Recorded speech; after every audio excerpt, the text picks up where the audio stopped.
Carry on, my TSA agent son. You'll have peace when you are done. Pushing a package through baggage claim. And then go home to Nova. Last Christmas, I gave you my heart. The very next day, we got on the plane. And we saw a stupid plot developing in a Die Hard 2 knockoff. Last Christmas is not this. It's Carry On, which is a Netflix original from DreamWorks Pictures. And it was directed by Jean-Colette Serra, who's done everything from Orphan, that was pretty good, all the way to Black Adam. That was not so good. He also did Jungle Cruise, oh wee, oh wee, oh. He did The Shallows, which was not that great. He did Unknown and Nonstop. Hands up. Who remembers when Liam Neeson actually used to do roles that weren't just revolving around him playing the same role that he has played since Taken? Whatever, he's making money, and he's an action hero. Doing crazy, kooky, crazy things and whatnot. That being said, this has nothing to do with Liam Neeson, but let's talk about the writers for this particular movie. The writing in this movie that seemingly was done by a chimp that had a recent lobotomy, and then they cut the half of the brain in half, and then they cut it to where it was just a section, and still, that monkey on a typewriter probably could have done better than this. So TJ Fixman, they should have fixed TJ's parents so he couldn't have produced this or the Ratchet and Clank movie. That's mean. I'm sure he's a nice guy, but seriously, who remembers they did a Ratchet and Clank movie? I don't.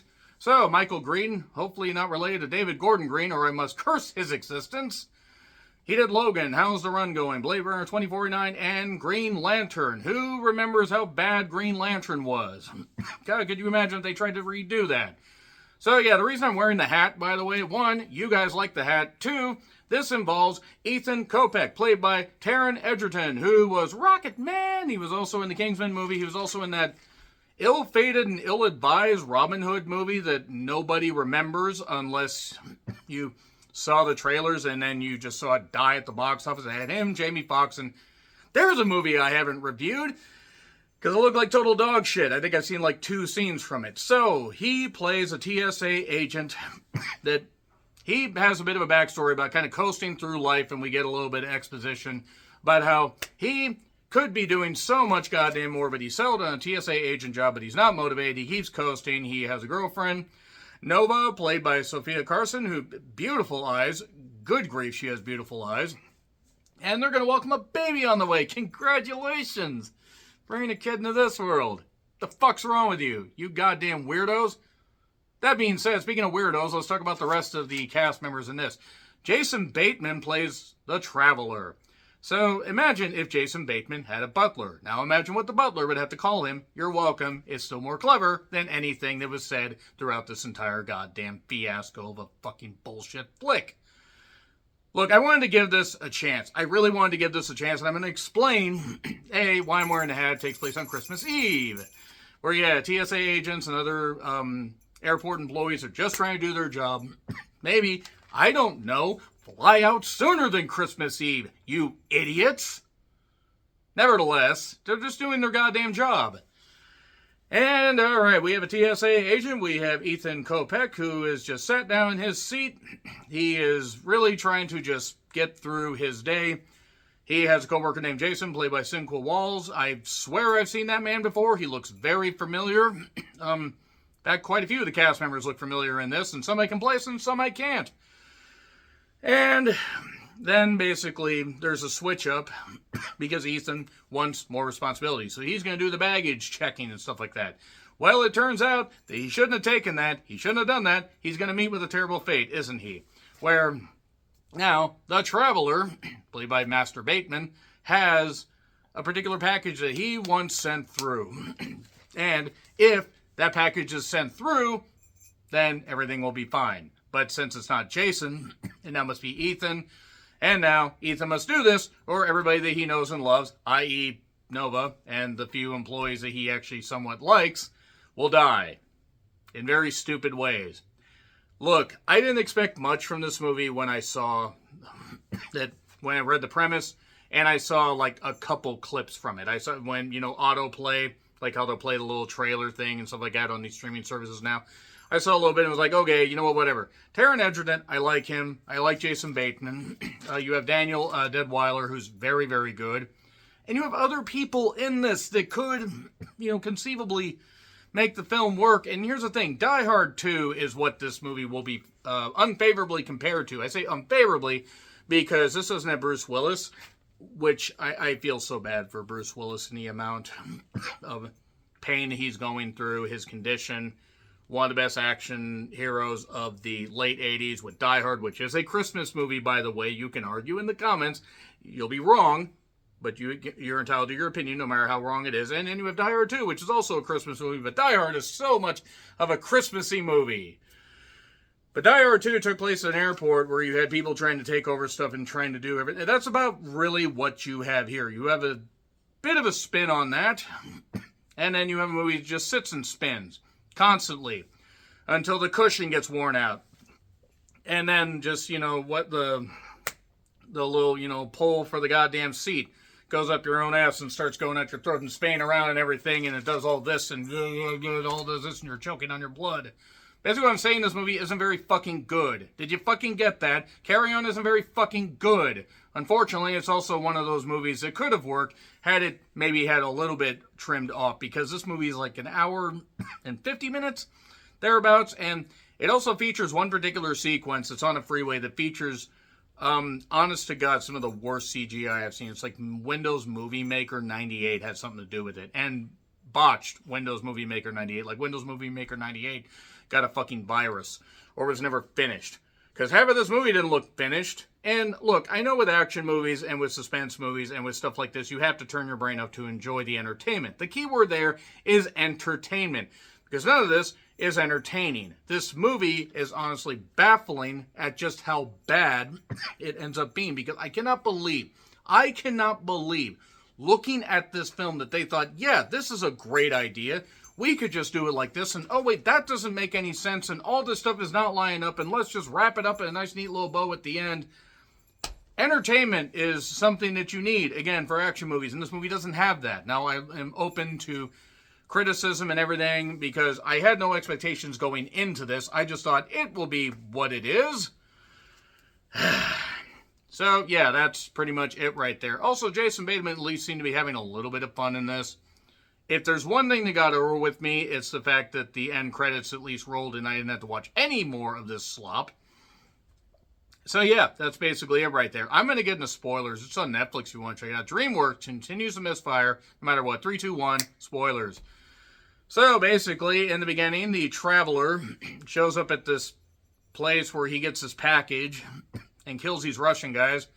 One with some kind of weird nerve thing, and then another that he shoots, and then Jason basically was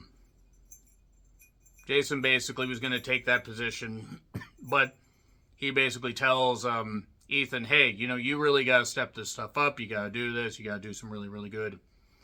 You can do well. Like I've gotten 2 promotions. You haven't gotten any, and it's because he flunked out of the academy. And nobody even told him a little bit earlier, we got a kid on the way, but I love you, I care about you. Even though they're kind of arguing and bickering already in the beginning, so it doesn't seem like it's working out all that well. But she works for Airport Defense Administration, something, whatever. It's like Interpol for idiots. Also, Danielle plays Elena, that is a cop that ends up basically just getting absolute goddamn power that goes to her fucking head, or she just takes it. This movie should have taken it over a fucking desk. In fact, that actually explains probably how it got financed. Let's just move on from that. So, essentially, Christmas Eve, a terrible travel day.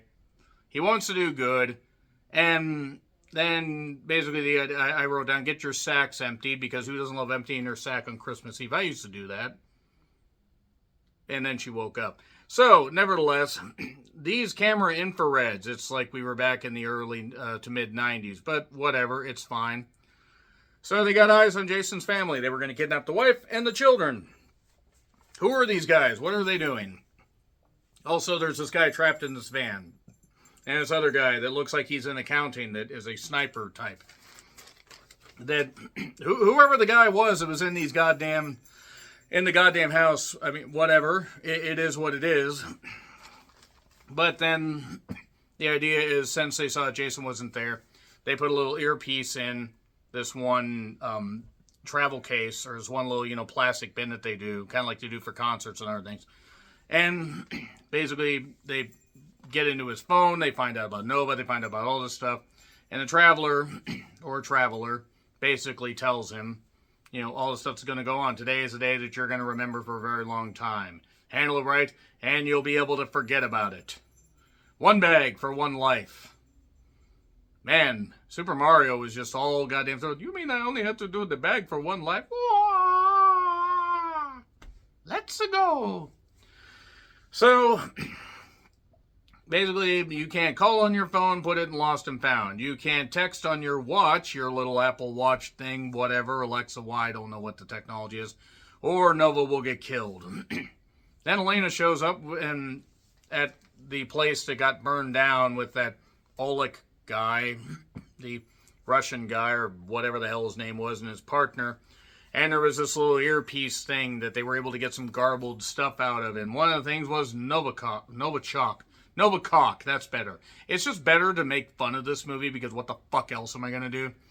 But she brings a guy, bribing him with Christmas ho-hos that I forgot existed. I almost feel like eating a bunch of sugar now to go into a sugar coma. And maybe that would help me feel better, instead of having to remember that I watched this shit. So, they figure out about all this stuff while, Jason Bateman, Master Bateman, is talking to Taron, and basically talks about his dreams and stuff like that, and he says dreams have an expiration date. This movie's expiration date was about 25 minutes in. There are some military guys that show up. They're going to get on one of these flights. The traveler's a bit of a conspiracy nut. He works for the people to pay him. The idea, basically, is there's going to be a guy in a red baseball cap. He's going to get this. He wants to have this package sent through. The package is a nerve agent that's going to be released on a plane, killing 250 people to send a message. What is that message? The message apparently involves a congresswoman, played by Jill Flint, who, fuck, my goodness, what a beauty she is. Holy shit. I need to find out more about her, because I was already, hello, hi. So that being said, this movie is half as smart as it thinks it is. It actually is half as smart as the half. It's not good, like, at all. But Ethan basically gets wrapped up in this situation, which just gets so illogical. I know it's an action movie and I'm supposed to not take it seriously, but come on.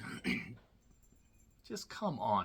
By the way, there's this guy Lionel, this old guy that shows up, that takes this little, that hands him this, Clorox pen to get, the Tide pen to get it out, to get a stain out of his stuff. And then shows up a little bit later for a random bag check, but he hands him a boarding pass thing that has a note. But then the traveler notices this and sticks him with something and causes him to basically die. He causes him to have a heart attack. Not even from caffeine, not even from genetic stuff, just and nobody notices that this guy It's fine. It's fine. It's fine. So, yeah, it's a nerve agent that is going to kill people.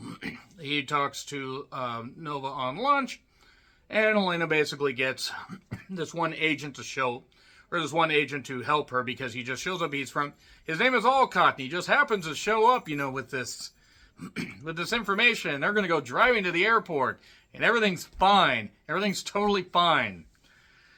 So, the weird guy in the van with the kidnapped guy basically has a sniper rifle and has it aimed at Nova, and either he backs away and doesn't say anything and leaves his wife, or that's it. Oh yes, and also he spiked Jason's coffee to get him away from his original station. He got fired, but don't worry, we'll get back to that in a bit. And Jason even says to him, like, oh, I know why you did it, but just don't ever talk to me again. But don't worry, we'll get to that too. So Ethan basically has to get security clearance while they have like this, they're getting more of these alerts. Elena somehow manages to get wind of all this stuff, find out about this Novichok, and takes his information, contacts the people at the airport. So all this weird shit's going on. There's this guy named Mateo that he sent through. And there's a guy in a red baseball cap. Then he ends up basically, in the room with his boss. And Mateo freaks out and ends up, Mateo is freaking out in this room. Meanwhile, the Traveler, Master Bateman and Ethan are in the bathroom. Well, Ethan is just throwing up, but there's this plastic gun thing that is, I guess, supposed to be easier to, avoid detection. Kind of makes sense, except for the metal bullets that it would have. But it's fine. Don't worry. They get in this fight. Nobody hears these gunshots. I know it's a loud airport on Christmas Eve. Nobody heard the gunshot. Whatever. Mateo's in the room with the boss. The boss has basically been kind of a full-on dick to Ethan. And Ethan pulls the gun on him, doesn't want to shoot him, but then Mateo stabs the boss in the neck. So the boss is dead, by the way. And Mateo basically says, "Oh, you're not with them? They have my husband, the guy in the van. And he had to do this, and his husband would live, and he did whatever." How did they get to him? This is not a crack staff. I mean, they're pretty big idiots. This is not a crack staff. I'm sorry, they're not.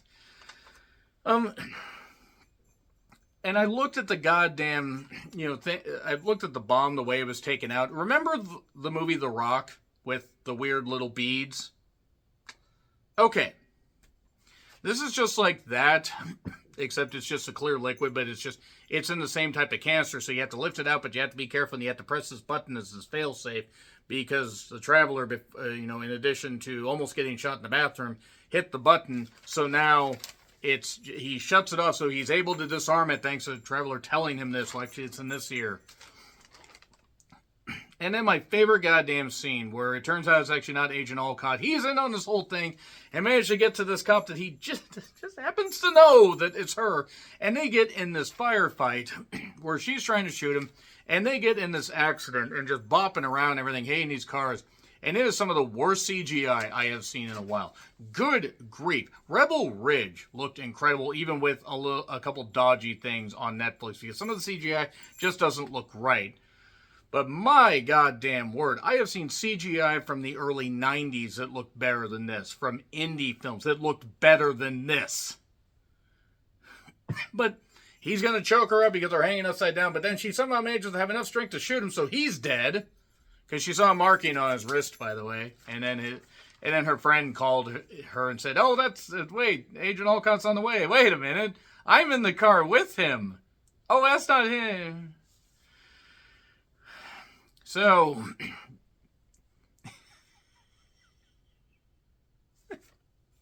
and then it just gets worse. It just gets worse because Mateo and Ethan are being talked to by the guy and by the Traveler. And Mateo's got one more thing to do. He's got to kill Ethan. But then the gun backfires and he dies. And he basically says he's sorry. Nobody heard the gunshots in the baggage claim. Nobody heard any of this. I know, again, logic, but there is no way that there would be no other employees down there doing this stuff with the bag. They would have everybody on goddamn staff. So Elena shows up. Ethan tries calling Nova. Basically gets a message to this one guy, Eddie, that was trying to promote an album or whatever on either SoundCloud or Patreon. I think SoundCloud and Patreon were like 50% of his dialogue. But then, you gotta give the Traveler the case or Nova dies. Then the weird guy shows up in the weird van. But then Mateo's husband shoots him. I think his name is Jesse. Wish he has Jesse's boy. That doesn't quite work as well as Jesse's girl. So suddenly they must figure out they're going to Northwind 1850. No, not to be confused with some kind of nautical thing. And a ship that they would have, taken from England to the goddamn U.S. or the U.S. territories. No, it's a plane. But it's not a plane. It's not a bird. It's a man. It's a man named Traveler. And he gets to Nora. Yeah, the husband kills the guy. And, yeah, the idea is, okay, the There's this little gothic skater girl that showed up earlier in the movie. Turns out she was in on it. Whatever. At this point, whatever. I'm just going to assume. I'm going to assume the cameraman's in on it because he's still filming this, and I know it's supposed to be a movie, but fucking hell. So yeah. Again, Jill Flint. My goodness, beautiful eyes. Good grief. But the idea is there's this bill that needs to pass, and they're going to use the other Congress people are going to use this nerve agent, or senators are going to use this nerve agent to kill the plane, or kill the people on board the plane, including her, to push this bill through, then make it seem like the Russians did it. Sure. Why not?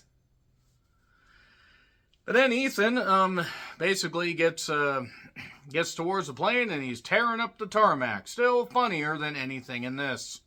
At least funny for the right reasons. He gets on the plane. He can defuse it. Nova basically says, you can't ground the plane because then the Traveler's going to find out because I know about all this. Oh, yes, and by the way, in the first confrontation that Elena and Ethan had, he basically, knocks her down, kicks her gun away, and then throws a bunch of exposition. It explains every detail about the Traveler, all this, and all this, and runs off. Again, entertainment is the key. So then he is going to defuse the bomb, but then he managed to take one of the canisters out of the case. And Traveler doesn't understand there's this vacuum-sealed room in a plane, apparently in case we need to transport the crew from aliens somewhere. And after getting shot at least twice, possibly 3 times, Ethan still has enough strength to basically knock the Traveler into the goddamn, cryo chamber thing, throw the nerve agent in there, and he dies, but it's perfectly hermetically sealed like a goddamn, envelope on Johnny Carson, and Traveler dies. And it looks like Ethan's going to be arrested. He's not. Elena says, you got good instincts. Let me know what's going to happen once that heals up. Let me know and I'll get you on the force. And then a year or sometime later, he's there with his kid and Nova. Oh, and Jason's there. And Jason, I guess, either forgave him or got his job or whatever and everything and all this. And it's fine. It's fine. It's fine. It's goddamn fine. Yeah, Merry fucking Christmas. Merry fucking Christmas. Fucking goddamn bullshit. How fucking dare anybody call themselves like any kind of talent participating in this? Anyway, it's an F. Agree, disagree with what I said. Like, share, subscribe, Twitter, Letterboxd, and Blue Sky handles in the description. I'm John Ritlin. I'll see you soon.